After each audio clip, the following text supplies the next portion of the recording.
Welcome to The Bridge, where East meets West. My name is Jason. I'm originally from sunny California and now living here in beautiful Beijing. Today with me is Alex. Hello, everybody. This is Alex. I'm also living in Beijing just like Jason, and I'm proudly representing the northeast part of China where I'm from.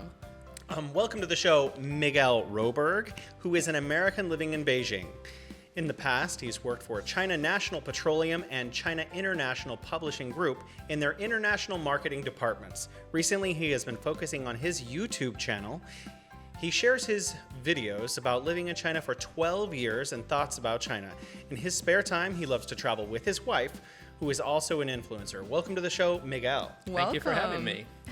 It's really nice to have you on the show. What is the name of your YouTube channel? So my YouTube channel is called Bitten, and it's a channel that I originally started with my wife to document our travels around China, but also in other countries. We've been many places throughout Asia and Europe. So that was what the original idea was, and now it's changing a little bit. Well, how long have you lived in China exactly? Well, I've been here for 12 years. Actually, I came here in September of 2010. So yeah. Wow. It's been a long time. Starting my 13th year here in China. So did you live the entire time here in Beijing? No, actually, when I first arrived, I ended up down in the south near Hangzhou. There's a small city called Shaoxing, so in Zhejiang province. And yeah, it's not very big. I mean, it's big for Americans because it's still like 1.5 million people. But for China, it's considered a pretty small area or small town. Yeah, I have the same experience. My wife is from Yantai, Shandong Yantai, and it's 7 million. But every time I go there, I feel like I'm in kind of a small town. It's like, this is 7 times the population of San Francisco, which is like a big city. We have on talked the west about that side. extensively, and San Francisco sounds like a city with so many more people, but actually doesn't. Yeah, it's really Yeah, I mean, we have that all over the United States. When I came here, I think that's one of the things that you first notice is just the scale of things in China, is when you first arrive. Now, it's, 12 years. You're too used to it. Yeah, too now. used to it. It doesn't seem like that. But I still see this all the time, especially on like YouTube. People will come travel here and they'll just be like, whoa, China's so big. And you're like, You yeah. have Starbucks. or stuff like that. Whoa, it's so developed and it's so big. Like, I didn't expect this. But yeah, that's kind of like where I first arrived was in Shaoxing. And I was there for about a year and a half. And then I moved to Shenyang, which is in the north. And Don't pay. yeah, Shenyang. Interesting city. I didn't survive in Shenyang very long. I moved in the winter, and I left right before the next winter. This is the perfect opportunity for me to learn more about Dongbei from 2 people who have lived there. What are What do you wanna observations know? about life and society in Dongbei? Beautiful Dongbei. For me personally, like I said, I moved like it was like January or February when I moved, and I was moving from kind of the south, like from Shaoxing. Yeah. And the temperature in Shaoxing will get to like around freezing. So you'll have days where it's, maybe In the middle of the winter. Yeah, that's like the coldest days. Yeah. Like you might have a day of snow, like, and people will run outside and be like, "Whoa, it's snowing! It's so exciting!" And me too. I mean, I'm from Florida, so like snow is exciting. But like in Shaoxing, there wasn't really like cold. Like it's cold, but it's not like icy, like frozen. And so when I went in the middle of winter to Shenyang, I stepped off the train and it's like negative 20. And I'm just like, what, where am I? And then that was like the first 3 months where I was just frozen the whole time. Did you go to the Harbin Ice Festival? Not ask when everybody. We I ask was every there. guest this Not question. when I was there, but I did go actually more recently. I went in 2019 and right before How was that things experience? happened. It was really cool. It was actually one of the like. You mean it was really cold? Well, that too, right? But it was one of those bucket list things where it's like I always see the pictures and I'm always like, that looks so cool. And then it was like creeping and creeping and creeping, and I'm like, maybe I'm gonna leave China, maybe I'm not. Better go do it before I actually leave. And 2019, right at that winter time of 2019, made the perfect sense. And then I went with my wife and we had a great time. It's really beautiful. And the sculptures, like, it's just amazing that people can make that type of like ice sculpture. And like, I mean, it's like real buildings. Like you can walk through the buildings and stuff. So that was a interesting experience. So where are you originally from in the U.S.? Well, like I said, I'm from Florida. So I was from different areas in Florida. Like I didn't stay in one spot. When I was first, like when I first moved to Florida, I was very young. like 4 years old. So it wasn't like me moving. It was my parents. Where did you move from? I moved from Tennessee, where I was there for 4 years in Tennessee. And then we moved to a city that is like, because Florida is big. Yeah. And there's a lot of different towns, but most people don't know anything other than like Miami and Orlando. So Yeah. I was in And Disneyland. Well, That is in Orlando, right? yeah. Oh. That's the. That's what I always get. They're like Miami Heat, and I'm like, I don't watch NBA, and they're like Disneyland, and I'm like, I don't watch Miami Disney Vice? movies. Yeah, Miami Vice. There you go. So I lived like in Central Florida, which is kind of neither close, like it's not close to either of those places, and so Manatee County is like where I was living, and then my father moved to the University of Florida to work. So he started working at UF, which is University of Florida, and that's in Gainesville. So I lived there for a few years, and then I went to the University of South Florida for my degree, where I got my marketing degree, and that is in like Tampa Bay, so like the Tampa Nice. Bay area. So kind of all over. USF. USF, yeah, University of South Florida. So And I have a question. You travel around Asia a lot. When you were in the U.S., did you travel around in the U.S. a lot? Did you get to see a lot of U.S. sites? no, I mean, I came to China right after university. So you don't really travel in the U.S. I mean, I guess some people travel in the U.S., but it's one of those large countries that don't have good transportation. You get in the So- RV. I guess you're, well, yeah, you're so, retired. yeah, you go to you like could- the Grand Canyon and Yeah, right. It seems like something you do after you're done working. Like here in China, I can hop on the trains and just get to any city within like 2 or 3 hours. And it's really convenient for, well, for me specifically, Yeah. but for a lot of people. And so it doesn't seem like you're going like the distance. Like because Hangzhou to Beijing or like Shanghai to Beijing, like that's like 5 hours. That would be like the same as like the Eastern Seaboard kind of in a sense. Because when you look at those distances, it's relatively the It's same. long. Like China's relatively the same size as the United States when you Yeah. actually look at the actual square kilometers or whatever. And so here it feels like I can just easily get places. But in the United States, it's like you got to go to an airport, you got to go through the TSA, and you Yeah. got to deal with all the airport stuff. You can and, take Amtrak. It just takes a lot Oh. longer. oh, I mean God. you can, but like, Amtrak but like talk is gonna where? happen again. If you're in New York to like New Jersey and like New Hampshire and stuff, like there's a couple of small routes, right? But like I don't think there's Amtrak in Florida. Oh wow, I didn't know this. This Like- kind of did we surprised not- me. Yeah, we've talked about Amtrak a lot on episodes where we're talking about I've transportation. taken and Amtrak a lot in California. Yeah. Jason's not really a huge fan. Hey, they have a car that's specifically devoted to eating, so I'm not like I'm hating on Amtrak. It does make a clunk sound. That's all I'm saying. If they if they're a little It just quieter, runs a on little coal, faster. you know. There's a guy in the engine room, you know. no. The So thing with you, that, you yeah, began your travels in China. yeah. So when I it was actually an interesting story. I graduated in 2010, and we had just come out of the recession in 2008, the Yeah. housing crisis, and all that, and I had seen the destruction of everything that had happened. The job market hadn't truly recovered yet. It was still soft. And I had just gone through university and I had just seen all this and I was disillusioned by just everything. And I was like, I want to travel. So I told my father, I was like, I'm going to go to South America. Makes sense. Like South America, I'm going to go maybe to Peru or, you know, wherever I could find right some there. kind of work. Yeah. And just kind of hop around in Central and South America. My name's Miguel. I was in Florida. I knew a lot of Hispanic people from different places. I mean, they migrate. So there was a lot of Mexicans. There was a lot of Guatemalans. There was a lot of people. And my sister had traveled all through Central and South America during like her summer vacations because she's a teacher. And at the time she's a teacher. Now she's a lawyer. But at the time she was a teacher. So every summer she would go traveling to Central and South America. And she's like, Costa Rica, Belize, it's great. It's amazing. You can lay on the beaches. You know, great food, great people. So I was like, I'm going. That's where I'm going. that's what like a I great want to do. life. Right. I want to go, you know, hang out on the beaches. But my dad had come to China in 2008. And he was like, if you go to South America, you will make no money. He's like, you'll probably have a good time, but you're going to come back with nothing. And I was like, well, that doesn't seem so bad. I have nothing. I have nothing now. All I want is a good time, Dad. Laying on the beach. Laying on the Dad. beach. And he's like, no. The future is China. He's like, he was here for like a summer program because he's also a teacher. He was teaching English for university students that overseas students, so ESL, at the University of Florida. So he was teaching people from Saudi Arabia. He was teaching a lot of Asian students from China and from South Korea and Japan. And so he was like, go to China. So he had done a program. So he's like, go to China. I was like, I don't know, China, it's a communist country. I don't know. All the stuff that we And hear, my grandmother right? said the same Right. thing to It's me. all the things that you hear in Western media is like, oh, it's like this terrible communist country where nothing gets done. And there's like, sweatshops and stuff. It's like the labor, it's like the manufacturing center of the world, but you don't go there.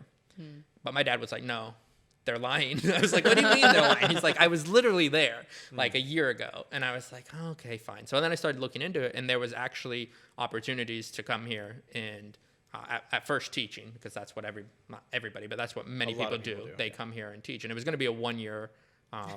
You know the story. It was going to be 1 year. For 1 year. It was going to be 1 year. And then 12 years later. 12 years later, I'm still here. Yeah. It was going to be a 1 year thing. And then I was going to make a little bit of money. And then I was going to travel through Southeast Asia, which is what the plan was. But I met my wife. So that's kind of like the start of my China journey was my father pushed me into it, even though I had no desire to come here. Could you mention, your wife is also an influencer, right?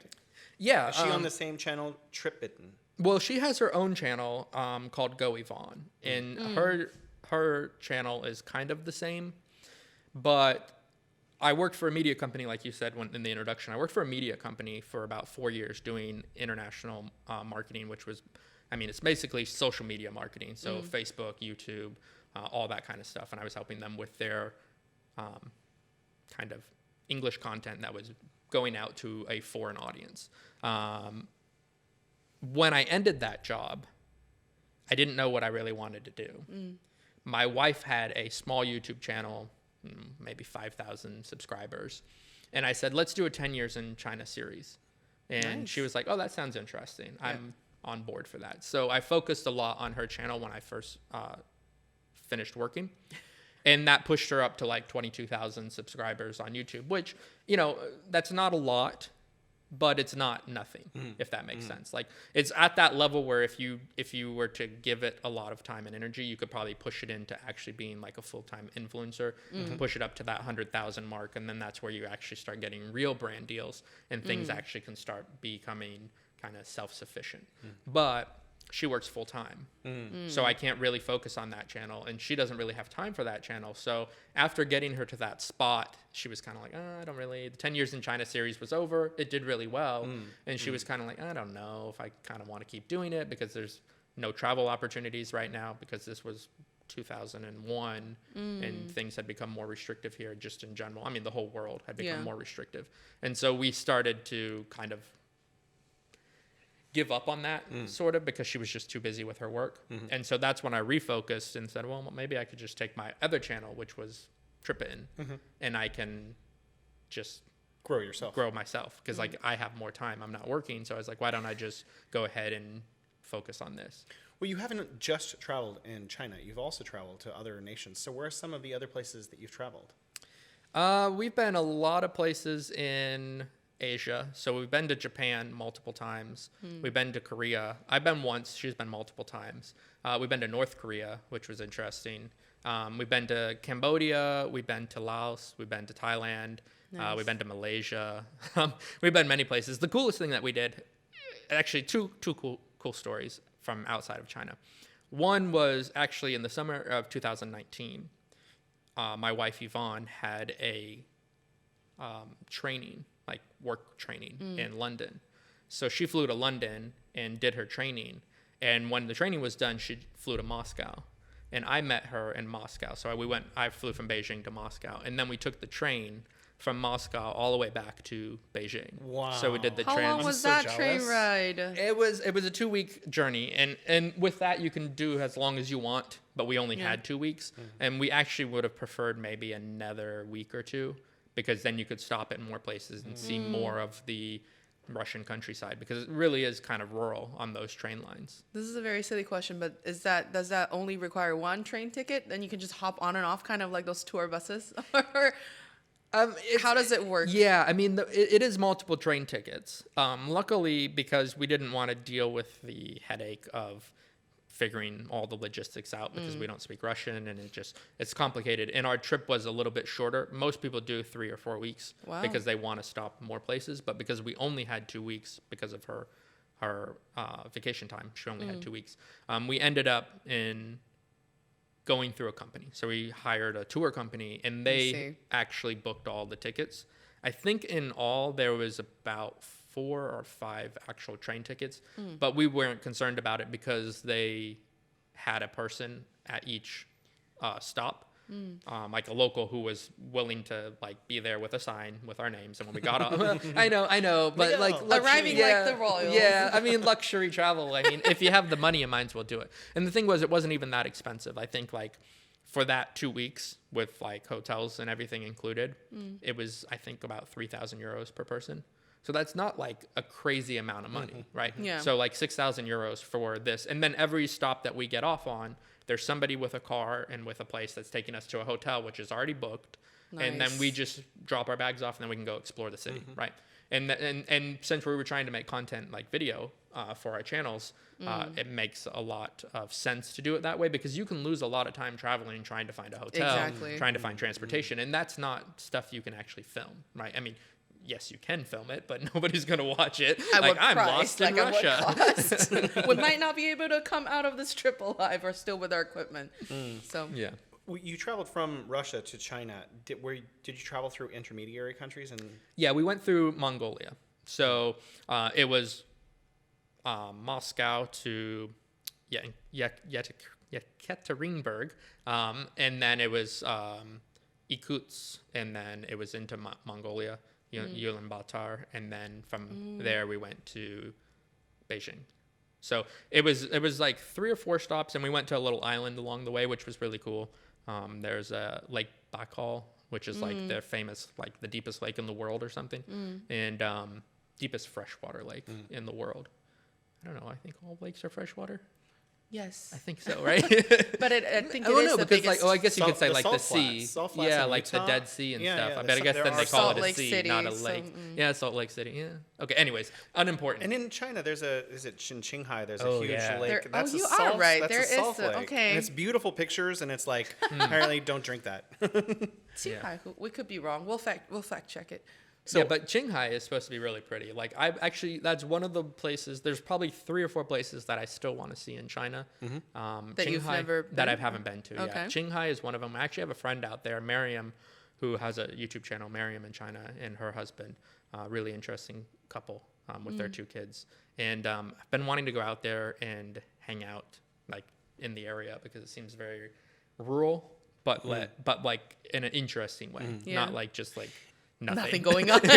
If the way that you approach where you've traveled in China is where you haven't been, where have you been? Because it sounds like the list might be longer. Oh yeah, the list is much longer. So we've been Xi'an, obviously, Chengdu. We've been to Shanghai. We've been to Hangzhou. We've been to. I mean, I could go on Qingdao. There's like lots of places. Guangzhou, Shenzhen. These What types are of like places. 2 or 3 of your favorite, highlights of places that you would want to go again, or that you would recommend to one of your friends if they were coming over? Yeah, I mean Chengdu. A lot of people like Chengdu, and it's a unique enough city. I mean, it's still pretty Chinese in the sense of there's not something super unique, but you have the pandas. And so that's what makes it Gotta like. see the Are they just like pandas. rolling around on the streets? I mean, I wish I would steal one and Everyone take it says home. there's so many pandas. I'm You just know like, do you have to go to a zoo, right? Well, or it's something? a reserve. Yeah. It's kind of like a panda reserve, I think is what they call it. And it is a zoo, but it's not like what you think of like a zoo with a fenced sad, up yeah, zoo. like the sad glass, and you're like, "There's a tiger, mommy." No, it's a bit more open, so they're allowed to kind of roam around. like Jurassic Park. Yes, we're the ones behind the glass. Yep. Yeah, and so you can go there and see the pandas. I've seen it, I think 3 times now. Wow. Yeah. Wow. I So was- you've definitely had the spicy hot pot. Oh yeah. Oh God, I have hot pot stories that can't be told here. Oh, I'm sorry. I don't pictures. like. I really don't want. like I it. really want to hear that. Wait, have you been to Chengdu? No, I was about to say Miguel beats me 3 times because as a Chinese person, I've never seen a real panda. Well, actually, well, a lot shamed. of it seems like to me, and maybe I'm wrong, that most Chinese folks are like not traveling all over China to see China. So a lot of foreigners come over. Like we were talking about the U.S. Most Americans have not traveled all over America. They've only traveled in the vicinity of their home or where they've moved. And I think the same is true of Chinese people. So when Chinese folks go to America, we get the opposite. Is that true? Not for me. I was a little stupid. I was like, oh, I was telling my mom after I had moved back to China, and I said, oh, Mom, I was trying to save money when I was studying in the U.S. And I didn't go to when Cuba first opened up. I was like, oh, I would love to go to Cuba. I would love to go to Mexico. I'd love to go to all those places, but I was saving money. And then my mom said, you stupid. She said, it's going to be more expensive now that you've come back to go there. You should have used the opportunity while you were there. You did go to someplace. You went to New York. You went to North Carolina. You went to Boston. Miguel laughed. Los Angeles? Yeah, a couple of times for visiting. San Francisco? Never been to San Francisco. Okay. But where have you? What's the list? Let's get your travel list. My U.S. travel list. Yes, your travel. Oh God, yes, this is the perfect opportunity. I mean, maybe even your China travel list, because it sounds like it's very short. It is very short. It is very travel short. Influencer. So this is the perfect opportunity to compare notes. Okay, for my New York travel list, my U.S. travel list. Well, exclude the cities I lived in, which is Boston, Charlotte, New York, right? So I went to Charleston, South Carolina, Greensboro, North Carolina. I think you've been to more places in the States than I have. I've been to Oregon, California, Nevada, and Washington State. That's it? That's it. Okay, well, then we're probably at the same place, because I'm about to come to the end of my list. We went to Portland, Maine, not Portland, Oregon. New Orleans. That's it. That's it. I think that's it. And LA. LA, of course. Yeah. Well, LA, yes. So I think you win by 1 or 2 states, actually. Oof. So Chengdu, what other amazing places have you seen? I have a different question. Okay. Beijing versus Shanghai. Oh God, Jason. Yeah, let's have it. The Beijing versus Shanghai debate. I would say Beijing because I live here. Yeah, Yes. Beijing. Sorry, guys. The thing with Beijing is there's a lot more historic stuff. And there's a lot more historic sites and just things to do. So if you're into that, you'll like Beijing. If you like museums. Yeah. I mean, even like the Temple of Heaven and like the Forbidden City and like Jinshan Park. Those are all really nice places. Yeah. So if you're a tourist, Beijing 100%. If you're living here and want to be like an international, like... If you like cocktails. Yeah, if you like cocktails, you want to be dressing up. like a fancy person, then Shanghai. Holding your drink by a stem. Yeah, if you're gonna be working there and you want to feel like I'm like in New York light or something, where you're like, hey, I'm Shanghai. It's like almost New York, but it's also cool. You know what I mean? Like something like that. Like if you want that kind of New York feel, where you're like fancy rooftops and like cool people and like hip DJs and stuff like that, then probably. We've got all of those in Beijing. I mean, we do. But I don't. I'm trying to give Shanghai face. Yes, Shanghai. I'm just trying to say, like, when I think of Shanghai, I don't think of historic. Yeah. Like, I don't think of like history and like the Great Wall and like the Forbidden City and like Temple of Heaven and like all these parks, right? I don't think of that. So if you're a tourist, that's what you want to see. Yeah. Because if I'm gonna come all the way to China and just see a big city like Shanghai, well, why not go to New York, where I speak the language and I understand the food and like.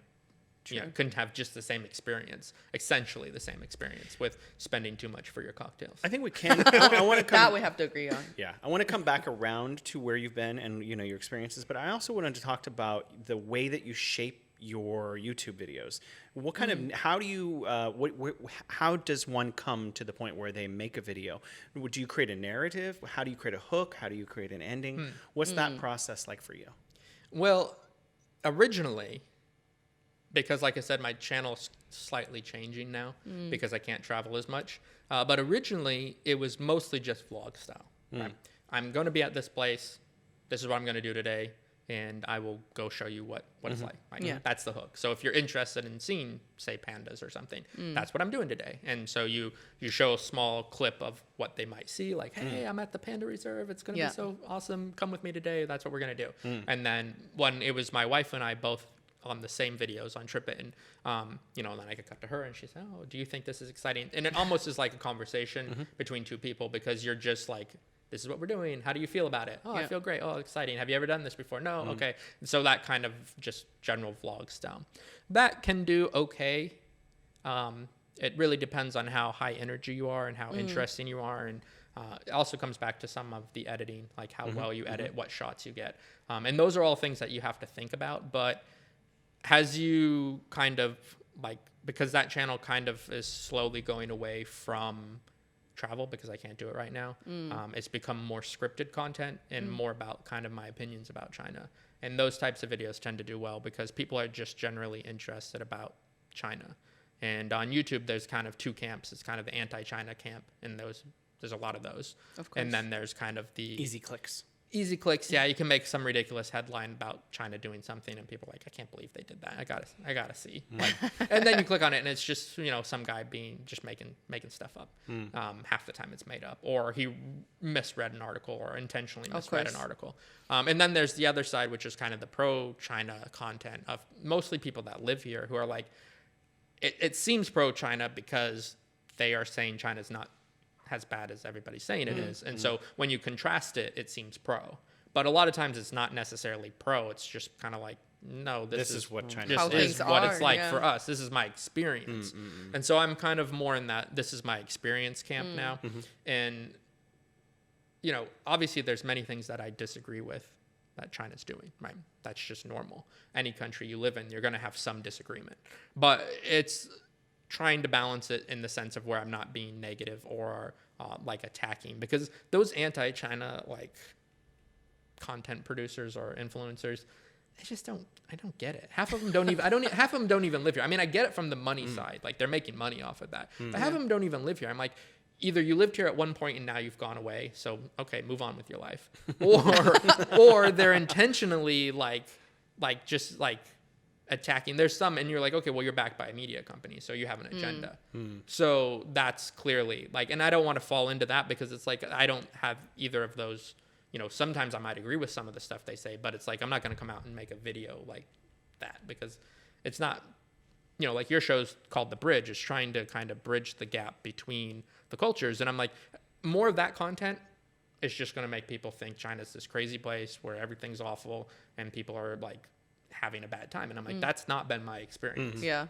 And that's all I can speak to. I was like, that's not been my experience. I can read all those articles in the New York Times or, CNN or whatever, and they all pick one headline or show one clip of like something happening in China and then saying, oh, this is how China is. Yeah, and it's like, that's not those true. are out of context too. Of course, yeah. There was Super. there was some regular military exercise in Shandong once, and then they put it somewhere else and said it was about something else. Well, I mean, there was Totally, a rumor yeah. And just people recently. would believe that instantly. They immediately think, oh my gosh, what's going on in China?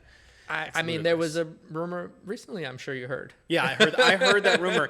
I'm like walking outside. I'm like, I don't think this is That's happening. exactly what I did. I immediately took a video of like, where I am in like downtown Beijing, and I'm like, nope, that's not true. Here you go. Yeah, I mean, I live next to Jinsheng Park, and I'm like less than 2 minutes away from the Forbidden City. So Yeah. I mean, and that's close to Zhongnanhai, where the actual government is seated. Yeah. I'm like, this isn't happening. It's like business as usual, like my friends. there's tourists on the streets because it's the national holiday. Well, I actually wanted to tackle this specifically. So, your dad was saying, oh, come over to China. It's not like what you think. So what are some of the misconceptions that people get versus what is it actually like? Yeah. So like one or two examples. Well, I think the media highlights specific things because they have an agenda, right?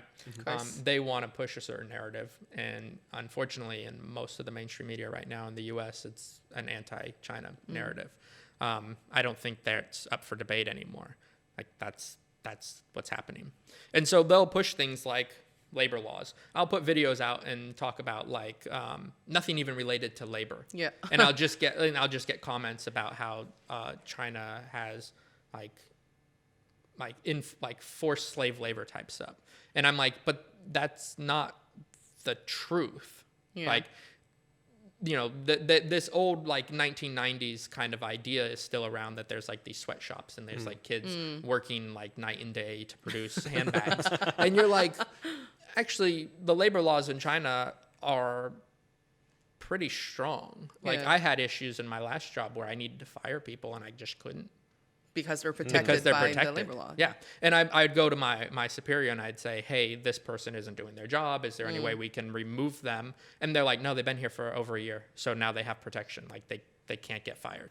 And I'd be like, No. and I'd be like, but they're not doing their job. And they're like, yeah, but it's because they've been here long enough. They have protections. Yeah. And then when you try and explain those misconceptions or try to explain that to somebody who's commenting on your post, they just don't believe it. Yeah. Right. They just say, oh, you're lying. And I'm like, but I can show you documentation. I can show you where it says these things that And they'd be are like, protected. that's forged. Yeah, and they'll say it's fake, right? Fake news. It's easiest way to get out of something is just say it's fake. And then the other thing, like there's a lot of like other kind of weird ones that still persist. Like there was this concept that in China there's like people eating dogs all the time, and I'm like, that's not real. Like, I mean, people treat their pets here in China better than they do in the United States. Like, people love their pets here, and it's like a multi-billion-dollar industry for like pet clothes. Like just clothes itself, like the little sweaters They're and getting little a like. little ridiculous, by the way. Well, I was actually I thinking love about those. this in the future, in a million years, when dogs have finally evolved and they're smart like us. Are they going to be like, why didn't you give me pants? Exactly. My grandpa could have had pants, but you just let him walk around like that. Yeah. I'm gonna laugh when like in 1,000 years they start digging up. They start digging up, like archaeologists will find dogs that have pants on, and they'll be like, who was the smart one here? Why does this dog have pants on? But yeah, so little things like that, and it's like, I guess the image of China specifically for Americans is like 1950s mixed with like 1980s. So it's like it's a good way very to put it. old and backwards, but yet they produce a lot of stuff. So they're very like not high tech, but they have manufacturing capabilities. So it's kind of like mentality. They're like stuck in the 50s. They're communists, but yet they have the ability to produce a lot of stuff. Some of and the that's, fastest computers on Earth. well, best but trained but infrastructure but they on don't Earth. know about that, or Yeah. they won't believe they it don't even if you believe it, show them right. the news. Yeah, so if you show them like the fastest Examples. trains and examples like that, then they'll be like, well, yeah, but they don't have freedom, and you're like, okay, well. And you're What like, else okay, can well, I all say? right, Let's fine. talk about a little bit about things that might shock people getting off an airplane. So culture shock. I know this. You arrived here 2010, so it's kind of an old story. But what were the first things that surprised you about living in another culture in the first week or so? I mean, those are old stories, but they're Still in true. my mind. Let's hear 'em. Let's hear 'em. No, like one of the things that I noticed is because like you said you've lived in the United States and Yeah. you're from the United States. One of the biggest thing was food, and specifically like markets. So in the United States, everything is bleached, which Yeah. is really bad for you, but they bleach like the eggs and they bleach like everything, like they bleach meat and stuff. And that's why Europe won't import some things. Yeah, that's why Europe won't import a lot of stuff, because they'll bathe it like in chloric acid or something. Yeah. I don't know, but they basically, it's a bleaching process for like meats and like eggs and Yeah. things like this. Even like milk and stuff, they'll that's why it's so white. And like a lot of times they actually like will bleach these products. And so getting off the plane, coming from almost like a sterilized food industry where everything is packaged individually, where everything is like set to specific temperatures, and like Yeah. food safety is really important in the United States. I get off and I walk into like a meat market, and there's like pigs just like hanging there, and there's like meat out on all the tables, and like the smell hits you before you even get in, and you're just like, What is this? where is this? What is this? Like, yeah. So that was one of the biggest things, was just like going into like a meat This is the first market. time I've heard this from. I ask a lot of people this question, and this is the first time I've heard this About specific. meat. It's very Well, specific. I can relate. I just have really put it into words and thought about it coherently. But I actually really like you buy some broccoli or whatever, and it's still got the dirt hanging off of the bottom of it. It makes you feel. It's like this just came out of the ground recently. Yeah. Yeah, it hasn't been washed with Yeah. who knows what. That's one of my, speaking of experiences at, grocery stores, is one of my cultural shocks going to the United States, because here you've seen those grandmas or those bigger markets that only exist between 8 a.m., which is way before the time I wake up. So I never go here. Really?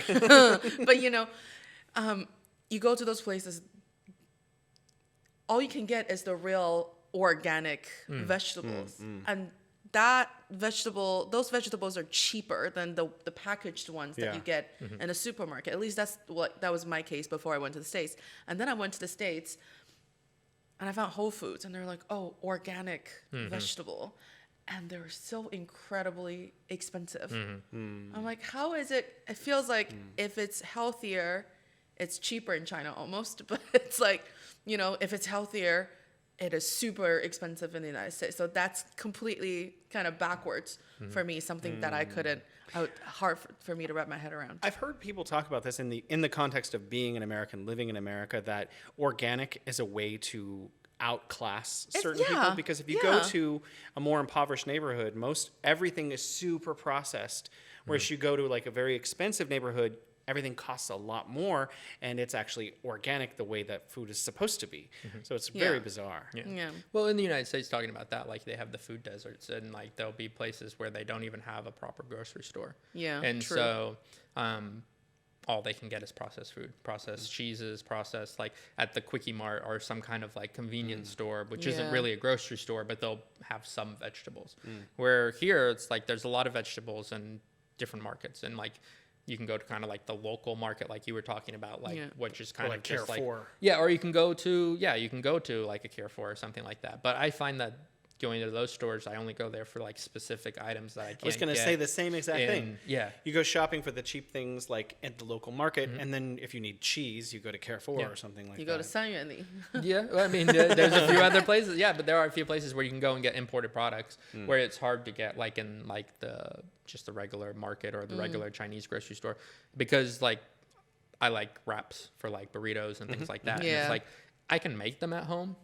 It's not hard to make. You mean like a flour? Like a flour wrap. Because I've heard that like, making a corn tortilla is like we won't impossible, go into basically. that. No, but like a flour tortilla, like you can make them at home, but it's just so time consuming. So you usually just go and buy them at the store, but you can't get that outside of like a foreign grocery store. Right. That is true. So there's certain things that I like to buy at the foreign grocery stores. But going back kind of the culture shocks was like, I guess that was one thing, was kind of just the food in general, like from...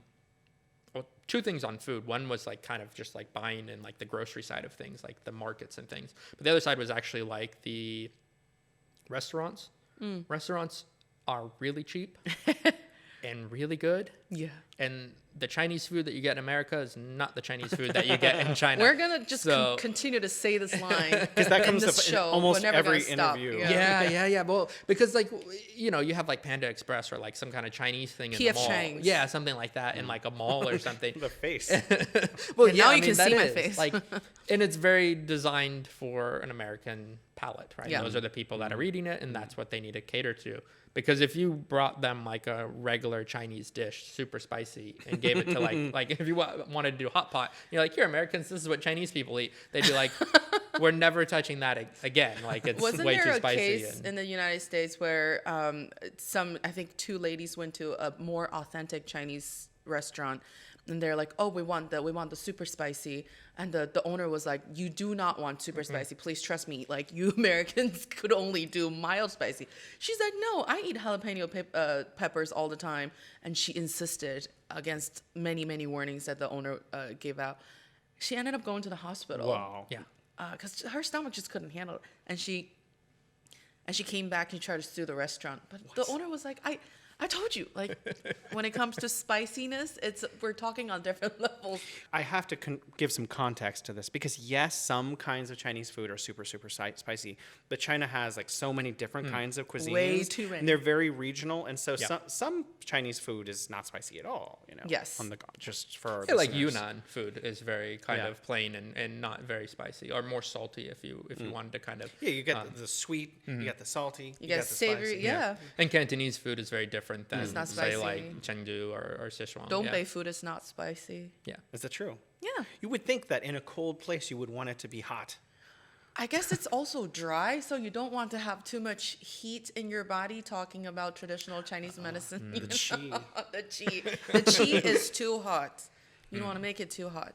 Yeah. So I think like with that was also kind of surprising how different the food was. But, in the first like 2 months, I lost a lot of weight. And then like since here on, I've just been gaining it back. When I arrived, The last 12 years, I gained it all back. When I arrived, I was a stick. I was really thin.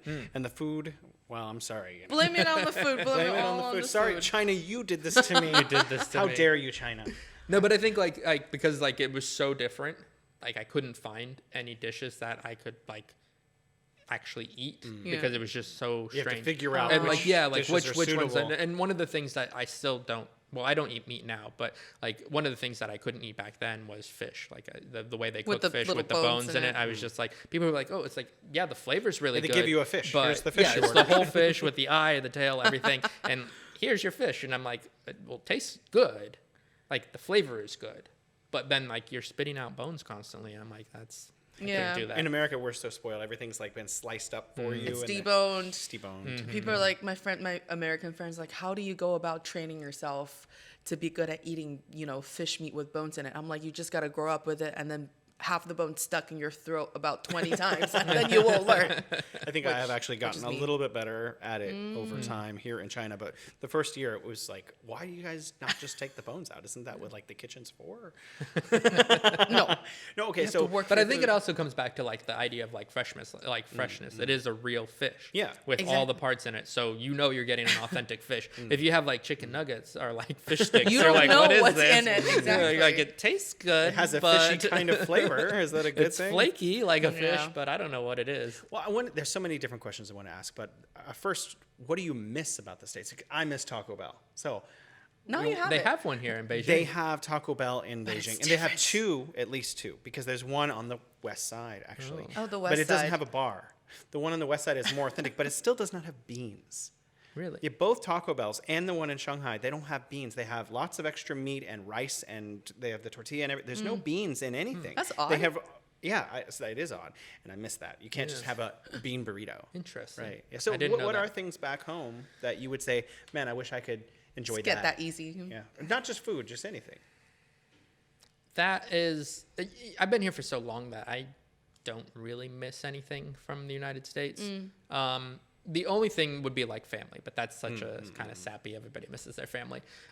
If we were talking about food, there was this weird thing that I liked, Okay, let's hear it. and you might know it. You're talking about, well, I just had my own idea, but go on. So around Christmas time, there's this Little Debbie snack that looks like a Christmas tree, and they're I don't know why I like them, but they're like, it's a cake. So it's like a cake snack, and it's a Little Debbie snack. But on the outside, the like frosting is really like hard, almost like crunchy, and the inside's really soft, and it has like a layer of like cream in the middle. So that's like one thing that like I've always liked those, and for some reason like that's the one thing that I'm like, if I could have one of those, that'd be kind of all right. Are you allowed to ship food like in a package from mom and dad? Yeah, I'm sure I've had care packages, or not so much my side of the family, but my wife has had some care packages from her side of the family where they send things in, because the Dutch have specific things. Like I can get most American things here if I really look Yeah. for it, either on Taobao or just go into like San Yuan Li or like one Yeah. of these other markets or stores. So I can get most of the American stuff if I truly want it. But like Dutch stuff, because it's Dutch, like she's from the Netherlands, so their culture that is many, much yeah. smaller, and so to get those things imported, it's just like no store is really gonna stock that. And even on Taobao, a lot of the stuff doesn't show up, or it's not the same brand. So the Dutch, specifically her, well, not specifically her, but the Dutch like licorice, which is Oh, yes. disgusting. It's interesting. I don't like it. Oh, it's awful. But she likes those, and it's hard to get stuff like that here. So sometimes her mom will send her a package. There's no licorice in China. There are. I never should really looked be. at There are, it. but it's difficult to a get. different brand. It also and tastes stuff. just like this little pills that we used to take as kids if we have a cough. Our parents would give us those little pills. It has the exact same flavor as licorice. She should just get sick more often. I know.